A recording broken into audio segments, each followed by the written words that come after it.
Good morning. We are in the most precarious place in the world since World War II. The unholy alliance between China, Russia, and Iran has sought to undermine and destabilize the United States, our allies, and the free world. When you look at the crises internationally, and you look at the crises at our southern border, the time for action has passed. We are in a divided government. None of us are going to get everything we want, which is why this group has come together to put together bipartisan legislation, common sense legislation that secures our southern border and secures democracies around the globe. We are the leader of the free world. We have an obligation to act.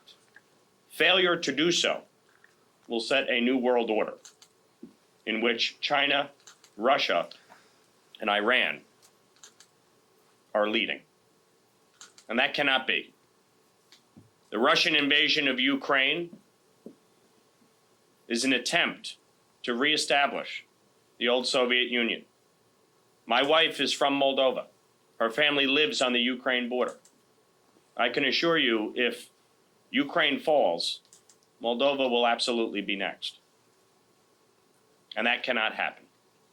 And so it is critically important that we advance legislation to not only address the crisis at our southern border, in which 10 million migrants have crossed, most of them illegally, in the last 3 years, 90% released into our country, 70,000 Americans dying from fentanyl overdose annually. The cartels engaged in human trafficking in addition to drug trafficking. We need to re-exert operational control.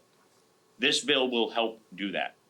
This bill will also provide lethal aid to our allies at a time that they need it, at a time that Ukraine and Israel and Taiwan need our support.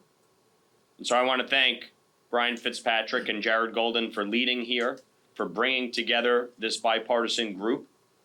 And it is time for leadership within the House and the Senate to put partisan politics aside and come together for the betterment of the country, for the betterment of our allies, and pass critical legislation to get this done. We are not all going to get what we want in this bill, but we have to make advancements to secure the cause of peace and prosperity around the globe. That's what this bill does. It requires action, and I want to thank Brian and Jared for leading.